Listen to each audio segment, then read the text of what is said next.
Why is it so hard to listen? Ever since we're from a really young age, we're always told to listen to your parents, to listen to your school teachers. And we find that when we get older, that it's actually really hard to listen to people and to really try to engage with other people. So, how do we listen? If listening is something that we're told to do, then how do we listen? And why is it so hard to listen? We've actually found that not only is it noise that contributes, like outside noise, and even internal noise that contributes to why we can't listen, but also factors that they've looked into, such as word choice or like sentence structure, things you wouldn't even think about. All those contribute to making why our brain has to work so hard that we can't just focus and listen to people.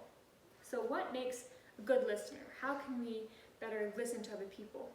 Harvard did a study on this, and what they looked at was 3,000 participants. These were leaders and supervisors, and they're looking at what separates people who are really good listeners, like this elite group, versus people who are just average listeners, like everybody else. And what they found is that those really good listeners were people who, it wasn't just two people talking back and forth, but it was an engagement and flow of conversation. And they also found that it was to raise those people's self-esteem, people that they were talking to, try to raise their self-esteem, ask open-ended questions. So that's how you become a good listener.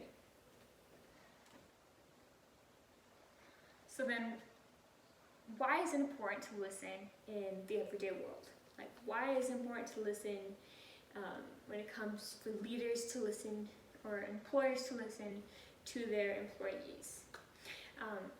Everybody wants engaged employees, because engaged employees in an organization is what helps an organization to grow. And what they found as a motivator for employees to be more engaged in the work that they're doing is feeling that somebody was listening to them, like that their superior was listening to them. They really believed that they were listening to them.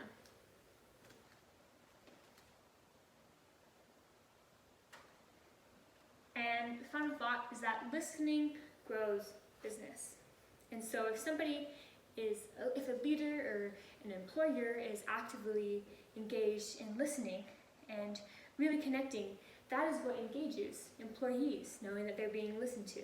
And then once an employee is engaged, they engage to the work that they're doing, they found that doubles, like the success rate is an engaged company flourishes double what it would be for a low engaged company.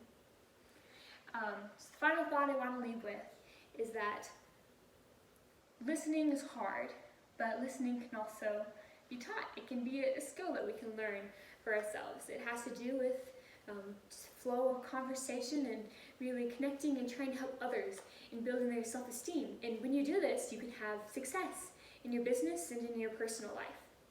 Thank you.